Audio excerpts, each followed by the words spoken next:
अस्सलाम वालेकुम, कैसे हैं आप सब। तो आज हम स्टार्ट करने जा रहे हैं एक्सरसाइज 4A का क्वेश्चन नंबर 10। तो मेरे पास ये बुक 2 है जिसको हम D2 भी बोलते हैं और उसका ये अपडेटेड 7th एडिशन यानी न्यू एडिशन मेरे पास मौजूद है। तो इस न्यू एडिशन का ये चैप्टर नंबर 4 चल रहा है। मैंने इस चैप्टर के नेम से एक सेपरेट प्लेलिस्ट बनाई हुई है, उसका लिंक भी नीचे डिस्क्रिप्शन में दिया हुआ है ताकि आपको इस चैप्टर से रिलेटेड तमाम सोल्यूशंस एक ही जगह पर आसानी से इसी प्लेलिस्ट में मिल सकें। इसके अलावा आपको डिस्क्रिप्शन में मेरे सोशल अकाउंट्स के लिंक यानी मेरी फेसबुक प्रोफाइल और मेरी इंस्टाग्राम प्रोफाइल का लिंक भी मिल जाएगा। आप इन्हीं अकाउंट्स के थ्रू अपने क्वेश्चंस को, सजेशंस को मुझ तक भी पहुंचा सकते हैं। तो आइए स्टार्ट कर लेते हैं क्वेश्चन नंबर 10 को। मैंने क्वेश्चन नंबर 10 को नीचे नोट डाउन कर लिया है। हम वहीं से इसको रीड करते हैं, समझते हैं और फिर स्टेप बाय स्टेप सॉल्व करते हैं। तो अब आपको सामने स्क्रीन पर क्वेश्चन नंबर 10 की स्टेटमेंट लिखी हुई नजर आ रही है, नीचे उसके दोनों पार्ट्स भी लिखे हुए नजर आ रहे हैं। पहले हम क्वेश्चन नंबर 10 की स्टेटमेंट को रीड कर लेते हैं। तो यहाँ पे लिखा हुआ है इट इज गिवन दैट, यानी आपको एक चीज प्रोवाइड की जा रही है, आपको एक चीज बताई गई है और आप आगे देख सकते हैं कंप्लीट यूनिवर्सल सेट गिवन है। और मैं आपको पहले भी बता चुका हूं, जहां पर भी इस तरह का यू टाइप सिंबल आपको सेट्स के अंदर नजर आए, सेट के क्वेश्चंस के अंदर नजर आए, आपने उसको यूनिवर्सल सेट पढ़ना है। इससे हमेशा यूनिवर्सल सेट मुराद ली जाती है। तो आपको बेसिकली यहाँ पर एक यूनिवर्सल सेट दिया गया है और यूनिवर्सल सेट की डेफिनेशन क्या होती है वो भी बता चुका हूं उसके पिछले क्वेश्चन के अंदर कि यूनिवर्सल सेट एक ऐसे सेट को बोलते हैं जिसके अंदर बाकी तमाम सेट्स के एलिमेंट्स मौजूद होते हैं और बाकी तमाम सेट से मुराद जस्ट वो सेट्स लिए जाते हैं जो आपके क्वेश्चन में यूनिवर्सल सेट के अलावा मौजूद होंगे। जैसे आप देखिए आपके क्वेश्चन में यूनिवर्सल सेट के अलावा एक और सेट नीचे गिवन है जिसका नाम है सेट सी। तो इस सेट सी के तमाम एलिमेंट्स इसी यूनिवर्सल सेट में मौजूद होंगे, या आप यूं भी कह सकते हैं इस सेट सी के एलिमेंट्स इसी यूनिवर्सल सेट से आ रहे होंगे। तो इसलिए हम कहते हैं कि यूनिवर्सल सेट के अंदर तमाम सेट्स के एलिमेंट्स मौजूद होते हैं और उन तमाम सेट से मुराद जस्ट वही सेट होते हैं जो कि आपके क्वेश्चन के अंदर यूनिवर्सल सेट के अलावा दिए गए होते हैं। तो हम इन्हीं सेट को कभी कभार अंडर कंसीडर्ड सेट भी बोलते हैं जो यूनिवर्सल सेट के अलावा आपके क्वेश्चन के अंदर आते हैं, जैसे यहाँ पर सेट सी है। तो ये तो हो गया यूनिवर्सल सेट। यूनिवर्सल सेट एक सबसे बड़ा सेट होता है, एक ऐसा सेट जिसके अंदर बाकी तमाम सेट के एलिमेंट्स मौजूद होते हैं। अब आपने इस सेट को जाहिर बात है रीड भी करना है कि इस सेट के अंदर किस तरह के एलिमेंट्स मौजूद हैं। इसी तरीके से इस सेट सी को भी रीड करना है कि भाई इस सेट के अंदर किस तरह के एलिमेंट्स मौजूद हैं। तो उसके लिए आपको कुछ चीजें पहले पता होनी चाहिए कि इन सेट्स को एक्सप्रेस करने के वेज कितने हैं। जब आप उनको समझ जाएंगे तो आपको ये सेट भी अच्छे से समझ आ जाएंगे और जो नीचे पार्ट्स करने हैं वो भी आपके लिए आसान हो जाएंगे। तो पहले थोड़ा सा उनको डिस्कस कर लेते हैं शॉर्टली। तो सेट को बेसिकली एक्सप्रेस करने के हमारे पास 3 तरीके हैं, आप कह लें 3 वेज हैं। पहला मेथड होता है जिसको हम बोलते हैं लिस्टिंग मेथड। ठीक है, अब लिस्टिंग मेथड में क्या करते हैं, लिस्टिंग मेथड के अंदर हम क्या करते हैं कि हम सेट के एलिमेंट्स को रिप्रेजेंट कर रहे होते हैं सेट नोटेशन के अंदर। यानी सेट नोटेशन का मतलब है आप इस तरह की कर्ली ब्रैकेट्स यूज कर रहे होते हैं जिस तरह यहां पर भी आप देखें यूज की गई हैं, और इसके अंदर किसी सेट के एलिमेंट्स को लिख रहे होते हैं। मिसाल के तौर पर किसी सेट में 2 एलिमेंट्स हैं ए और बी, तो हम ए और बी को लिखेंगे और कॉमर्स के जरिए सेपरेट कर देंगे। इसको हम बोलते हैं लिस्टिंग अप्रोच या लिस्टिंग मेथड किसी भी सेट को एक्सप्रेस करने के लिए। दूसरा मेथड जो होता है उसको हम बोलते हैं डिस्क्रिप्टिव वे। डिस्क्रिप्टिव वे का क्या मतलब होता है कि आप अपने सेट के एलिमेंट्स को या आप कह लें अपने सेट को इंग्लिश के अंदर, इंग्लिश वर्डिंग के अंदर, इंग्लिश सेंटेंस के अंदर एक्सप्रेस करें। इसको हम बोलते हैं डिस्क्रिप्टिव वे। और तीसरा सबसे इंपॉर्टेंट मेथड होता है, इसको हम बोलते हैं set builder notation. Set builder notation. तो इसके अंदर बेसिकली हम अपने सेट के अंदर जो एलिमेंट्स होते हैं उनके रिलेशन को भी एक्सप्रेस कर रहे होते हैं, या आप कह लें अपने सेट को एक्सप्रेस कर रहे होते हैं, सेट के अंदर आने वाले एलिमेंट्स के बारे में बता रहे होते हैं। और इसमें हम डिफरेंट मैथमेटिकल सिंबल यूज कर रहे होते हैं अपने सेट को डिस्क्राइब करने के लिए, अपने सेट के एलिमेंट्स को डिस्क्राइब करने के लिए, या आप कह लें अपने सेट के एलिमेंट्स के दरमियान जो रिलेशन है उनको डिस्क्राइब करने के लिए। अब बहुत सारे जो है सिंबल्स होते हैं मैथमेटिकल, जिस तरह ये वाला एक सिंबल है जो अभी मैं आपको बताऊंगा, इसको हम पढ़ा करेंगे सच दैट। अभी मैं आपको बताऊंगा। ये वाला एक सिंबल होता है, इसको हम पढ़ते हैं एंड। और भी सिंबल होते हैं, इसको हम पढ़ते हैं और। इस तरह के सिंबल्स आपको आपके जो है ना सेट्स में नजर आया करेंगे। तो इस तरीके से आप अपने सेट को डिस्क्राइब कर रहे होंगे। तो आप नोटिस करें आपका जो यूनिवर्सल सेट है और ये जो सेट सी है, इन दोनों को सेट बिल्डर नोटेशन में ही लिखा गया है। आपको इसके अंदर इस तरह का सिंबल भी नजर आ रहा है। तो आपने इसको कैसे पढ़ना है, पहले इसको रीड करते हैं। जब भी इस तरह का सिंबल आपके पास 2 लेटर्स के दरमियान बना हुआ आएगा, आपने इसको इस तरह पढ़ना है, x is such that x. मैं यहां पे लिख भी देता हूं, x is such that x. ये आपने याद रखना है, जब भी इस तरह का सिंबल बना हुआ है इसको ऐसे पढ़ेंगे। अगर यहाँ पे दोनों तरफ ए होता तो आप पढ़ते ए इज सच दैट ए। यहाँ पे दोनों तरफ एक्स है तो आप लिख रहे हैं x is such that x. तो इधर एक्स से मुराद बेसिकली आप ये समझ लें इस सेट के एलिमेंट्स ही होते हैं। यानी आपको उर्दू में ये कहा जाएगा कि इस सेट में ऐसे ऐसे एलिमेंट्स हैं, इसमें ऐसे एलिमेंट्स हैं, आप इस तरह समझ सकते हैं। तो यहाँ पे लिखा हुआ है x is such that x, जिससे मुराद है कि इस सेट के अंदर ऐसे एलिमेंट्स हैं इज एन इंटीजर जो कि इंटीजर है। इंटीजर क्या होते हैं आपको पता है, इंटीजर के सेट को हम कैपिटल जी के साथ रिप्रेजेंट करते हैं और इसके अंदर इस तरह के एलिमेंट्स आ रहे होते हैं 0, पॉजिटिव नेगेटिव 1, पॉजिटिव नेगेटिव 2 और इस तरह चलते जाते हैं। और आपको पता है इंटीजर्स के अंदर कोई भी डेसिमल वाले नंबर्स मौजूद नहीं होते, कोई भी चीज़ फ्रैक्शन में मौजूद नहीं होती, जस्ट इस तरह पॉजिटिव नेगेटिव आपके पास नंबर्स होते हैं जो मैंने यहाँ पर लिख दिए। तो वो कह रहे हैं यूनिवर्सल सेट के अंदर ऐसे एलिमेंट्स हैं जो कि इंटीजर हैं, यानी कुछ इस तरह के इंटीजर्स हैं, यानी 1 2 3 4 इस तरह के हैं। अब आगे रिस्ट्रिक्शन लगाई हुई है, आपको बता भी देंगे कि सारे हैं या कुछ हैं। आगे लिखा हुआ है बिटवीन, और वो दरमियान है किसके, 0 और 10, 0 और 10 के दरमियान है। यानी अगर आप इस पूरी चीज को मिलाकर पढ़े तो वो आपको कह रहे हैं कि यूनिवर्सल सेट जो है इसके अंदर ऐसे इंटीजर्स एज एन एलिमेंट मौजूद हैं जो कि 0 और 10 के दरमियान आते हैं, यानी 0 और 10 के दरमियान आने वाले तमाम इंटीजर्स जो हैं वो इस सेट का पार्ट है, यानी इस यूनिवर्सल सेट का पार्ट है, ये आपको बताया गया है। इसी तरीके से आगे वाले सेट को पढ़ें जो जिसका नाम सेट सी है, तो यहां पे भी इस तरह पढ़ेंगे x is such that x is not a prime number. वो कह रहे हैं इस सेट सी के अंदर ऐसे x हैं, यानी ऐसे एलिमेंट्स हैं जो कि प्राइम नंबर नहीं है। तो अब देखिए मैंने आपको कहा था कि यूनिवर्सल सेट के अलावा जो सेट होते हैं इनके एलिमेंट्स यूनिवर्सल सेट से ही आ रहे होते हैं। तो पहले आपने ये देखना है यूनिवर्सल सेट में किस तरह के एलिमेंट्स हैं, उनमें से देखना है कि कौन से प्राइम नंबर नहीं है, वो आपके सेट सी के एलिमेंट्स होंगे। तो उम्मीद है आपको दोनों सेट पढ़ना भी समझ आ गए होंगे और मैंने आपको बता भी दिया कि इसमें बताया क्या जा रहा है। अब हम जरा पार्ट नंबर 1 से स्टार्ट करें। तो देखिए पार्ट नंबर 1 में क्या है, लिस्ट ऑल दी एलिमेंट्स। आपने तमाम एलिमेंट्स को लिस्ट करके दिखाना है, यानी आपने ये पहली वाली अप्रोच यूज करनी है। आपने इस तरह की कर्ली ब्रैकेट्स यूज करनी है, इसके अंदर एलिमेंट्स को इस तरह कॉमर्स के जरिए सेपरेट करके लिखना है, ये आपको यहां पर कहा जा रहा है। तो वो कह रहे हैं आप तमाम एलिमेंट्स को लिस्ट करें, किसके, यूनिवर्सल सेट के, सेट सी के।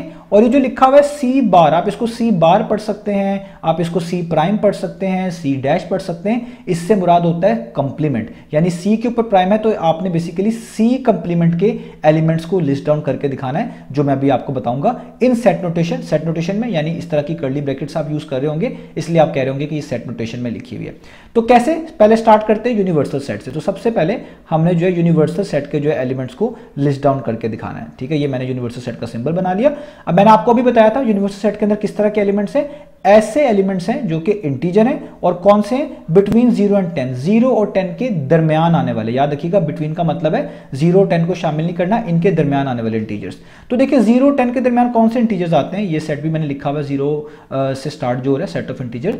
तो 0 को छोड़े तो पहला इंटीजर होता है 1, उसके बाद आप देखें दूसरा होता है 2, उसके बाद 3, फिर 4, फिर 5, फिर 6, फिर 7, फिर 8, फिर 9। आगे आगे नहीं लिखना क्योंकि उन्होंने कहा था 0 और 10 के दरमियान, इसका मतलब है 0 और 10 को शामिल नहीं करना, बस उनके दरमियान आने वाले इंटीजर्स। तो ये मैंने लिख लिए।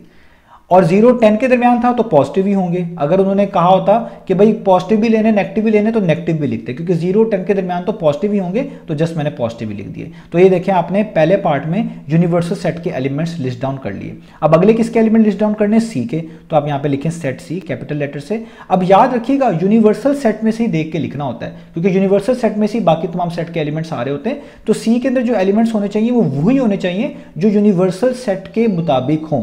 तो आप देखिए सी क्या था, सी लिखा हुआ एक ऐसा सेट है x is such that x is not a prime number, जो कि प्राइम नंबर ना हो। यानी सी के अंदर आपने ऐसे एलिमेंट्स लिखने जो कि प्राइम नंबर ना हो। अब कहां से ढूंढ के लिखेंगे, यूनिवर्सल सेट से ढूंढ के लिखेंगे। तो आप देखें यूनिवर्सल सेट के अंदर वो कौन से नंबर हैं जो कि प्राइम नंबर नहीं है, उन्हीं को आप लिख दें। प्राइम नंबर कौन से होते हैं, वो नंबर्स जो आप कह लें 1 पे डिवाइड होते हैं या अपने आप पे डिवाइड होते हैं। तो जो प्राइम नंबर नहीं होंगे उनको यहां पर लिख देना है। तो सबसे पहले चेक करें 1 को, 1 एक प्राइम नंबर नहीं होता, आपको पता है 1 प्राइम नंबर नहीं होता, तो 1 को हम यहां पर लिख देंगे।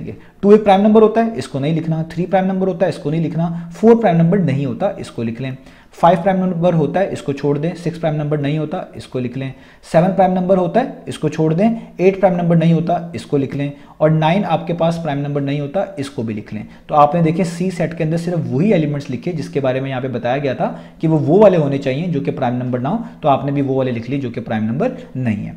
अब आगे चलते हैं। अब देखिए आगे सी कंप्लीमेंट के एलिमेंट्स को आपने लिखना है, सी कंप्लीमेंट। इसको आप पढ़ेंगे सी डैश पढ़ सकते हैं, सी बार भी पढ़ सकते हैं, इसका मतलब है सी कंप्लीमेंट। अब जब भी आपने सी कंप्लीमेंट के एलिमेंट्स निकले होंगे ना, किसी भी सेट के कंप्लीमेंट के एलिमेंट्स लिखने होंगे, तो आपको पहले उसका कंप्लीमेंट फाइंड आउट करना पड़ेगा। पहले आप निकालेंगे कि सी कंप्लीमेंट होता क्या है, उसके बाद आप उसके एलिमेंट्स जान पाएंगे। तो किसी भी सेट का कंप्लीमेंट निकालना हो, मैंने आपको तरीका बताया हुआ है। जैसे यहाँ पे सी का कंप्लीमेंट निकालना है तो आप हमेशा पहले यूनिवर्सल सेट को मेंशन किया करेंगे, यानी आप यहाँ पे लिख लें यूनिवर्सल सेट, और इसके बाद माइनस का सिंबल, और उसमें से उसी सेट को माइनस कर दिया करेंगे जिसका कंप्लीमेंट निकाल रहे होंगे। जैसे आप सी कंप्लीमेंट निकाल रहे हैं ना, तो उसके आगे लिख दें सी। तो किसी भी सेट का आपने कंप्लीमेंट निकालना होगा, आप पहले यूनिवर्सल सेट लिखा करेंगे, माइनस का सिंबल, और उसके बाद उसी सेट को लिखा करेंगे जिसका आप कंप्लीमेंट फाइंड आउट कर रहे हैं। अब इस माइनस को हम सेट्स के अंदर डिफरेंस बोलते हैं, और डिफरेंस से मुराद क्या होता है? डिफरेंस से मुराद ये लिया जाता है कि पहले सेट के वो एलिमेंट्स जो दूसरे सेट में ना हो, उसी को हम कंप्लीमेंट भी बोलते हैं, उसी को आप कह लें हम डिफरेंस भी बोलते हैं। डिफरेंस के जरिए ही कंप्लीमेंट को बेसिकली डिफाइन किया जा रहा होता है। अब आपने क्या करना है, आप यहाँ पे इन दोनों जो सेट्स हैं इनको मेंशन कर लें। जैसे यूनिवर्सल सेट आपके पास ऊपर गिवन है, वो है 1 2 3 4 5 6 7 8 और 9। आगे इस तरह का सिंबल मेंशन कर लें माइनस, जिसको हम डिफरेंस बोलते हैं सेट्स के अंदर। और अब सेट सी लिख लें। सेट सी का मतलब है 1 4 6 8 और 9। तो मैंने यूनिवर्सल सेट की जगह पे वो वाला सेट और सी की जगह पे सी वाला सेट लिख लिया। अब आपने करना क्या होता है, आपने ये देखना होता है कि पहले सेट के वो कौन से एलिमेंट्स हैं जो दूसरे सेट में मौजूद नहीं है। पहले सेट से हमेशा मुराद यूनिवर्सल सेट हुआ करेगी कंप्लीमेंट वाले केस में, जब आप कंप्लीमेंट निकाल रहे होंगे। तो पहले सेट के वो एलिमेंट जस्ट लिख देने होते हैं जो दूसरे में ना हो। तो आप देखिए पहला सेट है यूनिवर्सल सेट, इसके कौन से एलिमेंट्स हैं जो दूसरे सेट यानी सेट सी में नहीं है। तो पहले स्टार्ट करते हैं 1 से। तो 1 वहां पर है, वहां पर है, बिल्कुल छोड़ दें। 2 यहां पर है, वहां पर नहीं है, इसको लिख लें, क्योंकि पहले सेट के वही एलिमेंट लिखने जो दूसरे में ना हो। आगे आप देखें 3 यहां पर है, वहां पर नहीं है, इसको लिख लें, पहले सेट के वो एलिमेंट जो दूसरे में ना हो। आगे आप देखें 4 यहां पर है, वहां पे भी है, इसको छोड़ दें। 5 यहां पर है, वहां पर नहीं है, इसको लिख लें। 6 यहां पर है, वहां पर भी है, इसको छोड़ दें। 7 यहां पर है, वहां पर नहीं है, जो वहां पर नहीं होंगे उन्हीं को लिखेंगे, याद रखिएगा। आगे 8 यहां पर है, वहां पर भी है, छोड़ दें। 9 यहां पर है, वहां पे भी है, छोड़ दें। तो आपने सेट के कंप्लीमेंट निकाल लिया। ये हैं वो पहले सेट के एलिमेंट्स 2 3 5 7 जो दूसरे सेट में नहीं है, इसी को बोलेंगे सी का कंप्लीमेंट। आप ये ऐसे भी निकाल सकते थे कि ये जो एलिमेंट्स यहां पे लिखे हुए 1 4 6 8 9 वो इसमें से माइनस कर देते, निकाल देते, जो बचते तब भी वो यही होते, इसको लिख लेते। तो इसको हम बोलेंगे सेट का कंप्लीमेंट। तो आपने सी कंप्लीमेंट के एलिमेंट्स को भी लिस्ट डाउन कर लिया सेट नोटेशन में। इसी को सेट नोटेशन बोल रहे होते हैं कि आप कर्ली ब्रैकेट्स लगा रहे होते हैं, उसके अंदर एलिमेंट्स को लिख रहे होते हैं कॉमास के जरिए सेपरेट करके। तो ये आपने पहला पार्ट कर लिया। तो अब हम स्टार्ट कर लेते हैं पार्ट नंबर 2 को। तो पार्ट नंबर 2 में आपने क्या करके दिखाना है, यहाँ पे लिखा हुआ है describe this set C complement. आप इसको सी कंप्लीमेंट पढ़ते हैं, सी डैश सी प्राइम भी पढ़ा जाता है, कोई भी तरीके से आप पढ़ सकते हैं। जैसे ये याद रखिएगा कि इसका मतलब है सी कंप्लीमेंट। आपने बेसिकली एक सेट का कंप्लीमेंट जो है उसको निकालना है या उसको डिस्क्राइब करना है। तो यहां पे कहा जा रहा है describe this set C complement. आपने सी कंप्लीमेंट को डिस्क्राइब करना है इन वर्ड्स, वर्ड्स के अंदर। अब मैंने आपको इस वीडियो के स्टार्ट में ही बताया था कि सेट को एक्सप्रेस करने के, सेट को डिस्क्राइब करने के ये 3 वेज हैं, जिसमें से ये दूसरा वे होता था डिस्क्रिप्टिव वे। डिस्क्रिप्टिव वे का मतलब होता है आप सेट को वर्डिंग के अंदर, सेट को डिफरेंट सेंटेंस के अंदर डिस्क्राइब करते हैं कि सेट में किस तरह के एलिमेंट्स हैं या सेट किस तरह का है। तो यही आपको पार्ट नंबर 2 में कहा गया है कि आपने जो सी कंप्लीमेंट अभी फाइंड आउट किया है, आपने उस सी कंप्लीमेंट वाले सेट को अपने वर्ड्स के अंदर डिस्क्राइब करके दिखाना है। तो आइए स्टार्ट करते हैं। तो देखिए यहां पर आपके सामने ये सी कंप्लीमेंट जो है आपको लिखा हुआ नजर आ रहा है। तो किसी भी सेट को डिस्क्राइब करने के लिए आपको देखना पड़ता है कि उस सेट में किस तरह के एलिमेंट्स मौजूद है, वो किस तरह का सेट है, तभी आप उसको प्रिसाइजली जो है डिस्क्राइब कर पाएंगे। तो अगर आप नोटिस करें जो सी कंप्लीमेंट है, ये इसके अंदर इंटीजर्स मौजूद हैं। और कैसे इंटीजर्स मौजूद हैं? वो इंटीजर्स हैं जो 0 से 10 के दरमियान आते हैं, यानी 0 से 10 के दरमियान आने वाले इंटीजर्स हैं।